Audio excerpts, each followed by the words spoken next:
বাংলাদেশ সীমান্ত এলাকায় জাল আধার কার্ড, জাল কাস্ট সার্টিফিকেট তৈরির হদিশ।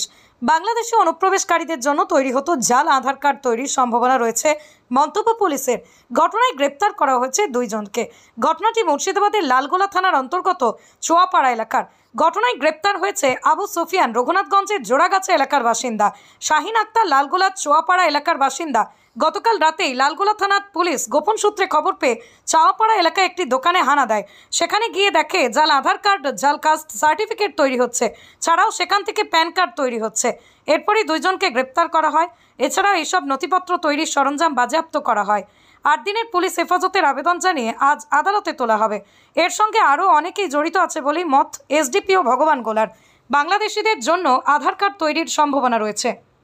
এটা আমরা গতকাল একটা সোর্স ইনফরমেশন মাধ্যমে খবর পাই যে চামাপাড়াতে একটি দোকানে fake Aadhaar card, caste certificate, PAN card এসব বানানো হচ্ছে এবং সাথে সাথে আমাদের লালগোলা থানার পুলিশ অফিসার সেই জায়গায় রেড করে এবং যেগুলো দেখতে পাচ্ছেন একটা প্রিন্টার মেশিন, একটা ফিঙ্গারপ্রিন্ট ডিভাইস, ল্যাপটপ দুটো,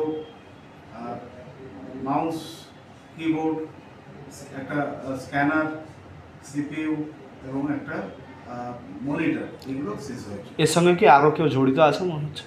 আপাতত প্রিলিমিনারি আমরা যা ইনভেস্টিগেশন করে পেয়েছি, একজন আবু সুফিয়ান, যার বয়স 20 বছর। যোগমায়া শাড়ি, এখানে সিল্ক, বেনারসি, হ্যান্ডলুম, তাঁত, যাবতীয় শাড়ি সম্পূর্ণ নিজস্ব তৈরি। আমাদের ঠিকানা মতিগঞ্জের পাশে সেনকো গোল্ডের বিপরীত রাস্তা, শান্তিপুর, নদিয়া। যোগাযোগ নাম্বার 7501813803। আমরা শুধুমাত্র পাইকারি বিক্রেতা।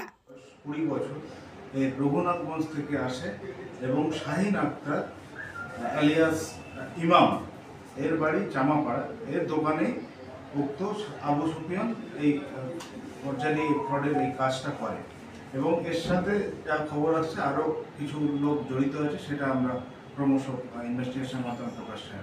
বাংলাদেশ সীমান্তে লালগোলা, তাহলে কি বাংলাদেশিদেরকে আধার কার্ড এরা তৈরি করতো মনে হচ্ছে? এটা খুব সম্ভাবনা আছে যে এখানে অনেক বাংলাদেশিরও আধার কার্ড বানানো হয়। কটা আধার কার্ড আপাতত পাওয়া গেছে ওখানে? আপাতত আমরা একটা পেয়েছি এবং কম্পিউটারটা আরও ওদের যে মেমোরি আছে ওইগুলো আরও প্রসেস করলে আরও কিছু পাওয়া যাবে। কদিনের রিমান্ড চেয়ে পাঠাচ্ছে? আমরা 7 দিনের রিমান্ড